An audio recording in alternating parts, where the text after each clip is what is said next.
First off, I want to thank the brave men and women who work behind the wall. I want to thank them on a national level because their job goes unrecognized. How do they try to turn a guard? Well, correctional officer. Sorry, I apologize. But correctional officer. How you guys doing today? It's Anthony Ganji, host of Tear Talk. I had a great question sent my way. It was emailed to me, and this question highlights vulnerability. So first off, the person that sent me this question, I'm not going to say their name, thank you. Because this is an honest question that I'm sure we all go through. So what I'm going to do is I'm going to give you guys a chance to read the question sent to me. So here it is.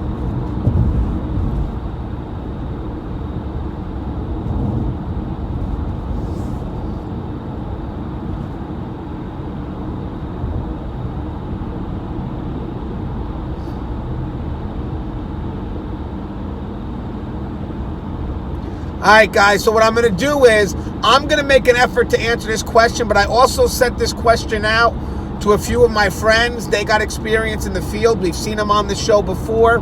They're also going to submit me a video response, and I'm hoping that you guys send me some comments because this friend of ours, our brother right here, is going to be watching this video, and I want to make sure that we give them great advice. It takes a lot to email a question like this, but it's good that he did, because I will guarantee you this officer is not the only one who's going through this or has gone through it. So I think the question is an excellent question.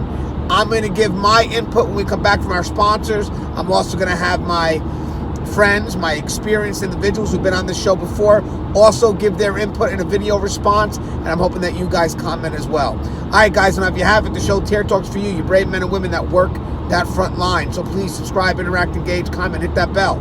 That bell's going to notify you every time I post up a video. I stand by for our sponsors. I wanted to attend a university that had an intelligence program. I wanted to look at problems different. I wanted to increase my critical thinking abilities. AMU offered those avenues to expand. Obtaining your degree as an adult, you're actually paying yourself and investing in yourself. You can't put a dollar on it, it's priceless. It's something that can never be taken away from you.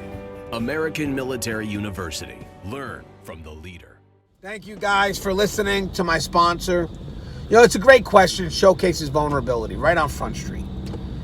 Here I am, I had a bad day working in a unit, needed help, needed assistance to control the unit.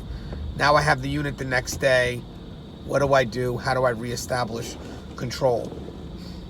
And now what's cool is it's not just me giving a response. I have other experts that are going to come in, send me a video. This way you get yourself a good collective perspective. And I'm sure each one of us can add to that. But again, it's not all inclusive. You know, I'm sure there's others that will have a different route that they would take, and it's all based on experience. So not only are you going to get videos, but you're also going to have to read the comments and see what other people's perspective would be on how to handle the situation that you're in. So I'm going to say mine first, and again, it's not all inclusive, just some advice. Now, I went through this before.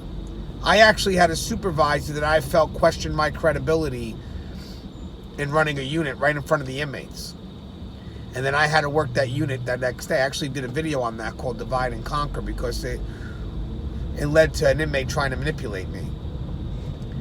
And it's tough when you lose your credibility. It really is. And when you go back the next day, some people are going to be like, well, you have to reestablish that credibility. And I agree to some extent, but not to the point where you're focusing too much on what happened yesterday. Because today is a new day. Today is a new day. So I wouldn't go ahead and say you have to reestablish your credibility. I would just say you have to establish your credibility, because with that credibility comes your sense of authority. So leaving yesterday out of it and just focusing on today, you go back in there and you establish your authority. Treat it as if it's a new day. Go in there, do what has to be done, leave yesterday in the past. Make sure you control the inmates who want to bring yesterday up. Don't. It's about today. We all have bad days. So focus on today and establish your credibility, which would automatically lead into your sense of authority. Good morning, Anthony, and everyone who's listening. My name is Dr. Michael Patero. I'm assistant professor of criminal justice with American Military University. Anthony reached out to me with a question that was sent to him by one of his listeners and asked if I could, kind of put my 2 cents into it. And here I am, putting my 2 cents into it. Essentially, it sounds as if the officer was switched to a new unit and the inmates were essentially testing him or her. I'm not sure if it was male or female, testing the officer and trying to determine whether or not, they can see what they could get away with, essentially. And he or she felt that they kind of lost some control over the unit and had some difficulty with the inmates locking down. This is not necessarily uncommon, so this is, I would say, kind of normal in a sense, that the inmates are essentially testing you. I mean, after all, this, when you're a new, rookie on the job or you're being switched to a new position, I think this test is something that we all encounter. I encountered it. I think most of my colleagues encountered it. So my suggestion is that you go back in there the next time that you work and you kind of exert some control over the situation, because if you don't, it's going to likely worsen rather than get better. So if you can kind of nip this really quick and kind of address it, I think that things will definitely work in your favor. Once again, when we say exert control, my opinion is that you're not exerting, you don't want to come across as arrogant or demeaning or anything like that. It's just that you can be assertive. Okay, big difference there between assertive and aggressive. And just establishing your dominance, okay? This is your particular unit. You're in power. You're in control. You're the authority there, so they have to listen to you. So to me, if that entails maybe getting some of the individuals that are kind of the leaders, I guess you would say, or the ones that are really causing the problems and making an example out of them, then I would go for it. But once again, I think this is a very minor thing. I think if you get control pretty early on, that this should be easy and you'll establish yourself as the person who's in charge there. So good luck to you, and everyone have a great weekend. Thank you. Hi everybody, my name is Russ Hamilton. I'm a retired sergeant from the California Department of Corrections. And Anthony Ganji sent me a question sent to him by one of his fans. Just asking a question about a problem they were having, and so we're going to try and address that in this video. Basically, the guy goes on to say, "Hey Anthony, I've been working in corrections about 5 months. I'm a big fan of yours." This guy was working in a new area, and so he really didn't know the layout, and he says that basically the inmates were able to get the better of him because of that. And they were attempting to do a lockup, and the inmates, some of them instead just stayed out, doing what they do, passing cigarettes, passing contraband, eventually, I guess, refusing to lock up. And so he wanted that question addressed. So that's what we're going to attempt to do here. We'll attack it from a couple of different directions. First of all, this is essentially a substitute teacher problem. Substitute teacher comes in, what happens? The kids run rampant, all right? It's not a big surprise. So the first thing that I would do to try and curtail future situations like this, when you're working a new unit, get out there, let the inmates see you, and everything you do, you be decisive in. They'll be that much less likely to test you. And that's all I can really say about that. Just go out there, be decisive, handle situations, big and small, and they'll be less likely to try and get one over on you. Now, when we get to the second part of this, what should you do once it's starting to go bad? You just need to be absolutely firm and resolute when you're giving your directions. Start pulling people aside, get them away from the crowd, start dealing with them one at a time, and make it harder and harder for those that are seeing what's going on to stay part of that mix where they know that they're going to end up in a disciplinary situation or possibly even in a use of force situation. So you just need to address the edges of the situation to start with, moving toward the middle and moving toward the inmates that are causing the real problems. Eventually what that does is only the inmates that are the ringleaders and stuff then are separated away, and they're culled out from the group, and other people will start to comply. So anyway, that's my best suggestion for this. The rest of you, stay safe. Have a great day. This is Keith Helwig from Cops Corrections Videos. A question was posed yesterday about what a correctional officer should do when they feel they've lost control of a unit.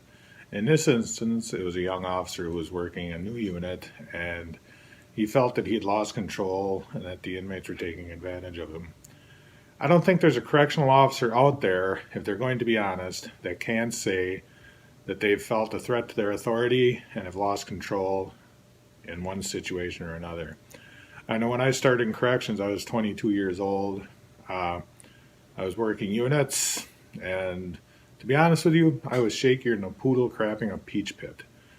I was dealing with hardened criminals, and I wasn't used to it. And did I lose control? Yes, on a couple occasions I did lose control. But I regained that control. And the way I regained that control was by going in there and reasserting my authority. Now, I didn't become a vindictive prick. I didn't go out of my way to target anybody. But I made sure that I enforced the rules. If an inmate was exchanging property and they shouldn't, the property was confiscated. Both inmates involved received disciplinary write-ups. And whatever happened from there, happened from there. It soon became known that I wasn't going to tolerate it, and the problem ceased. In many situations, inmates are going to test us, and they're going to see what they can get away with. If you let them get away with it, they're going to keep doing it. If you put your thumb on it and you squash it, it's going to stop. Now, it's not an easy thing to do. Once you have given away authority, it's hard to regain that authority, but you can do it. In the situation described, the officer was talking how inmates were refusing to lock down, inmates were refusing to follow orders, things of that nature. What you need to do then is you need to call for help. You need to call your supervisor. As a supervisor myself, when I was a captain, if I went into a situation and there were people raising hell, causing problems, they became the problem. And if somebody was going to be removed to segregation, they were the ones that were going to go to segregation as well. You need the support of your supervisors. You need the support of your fellow officers.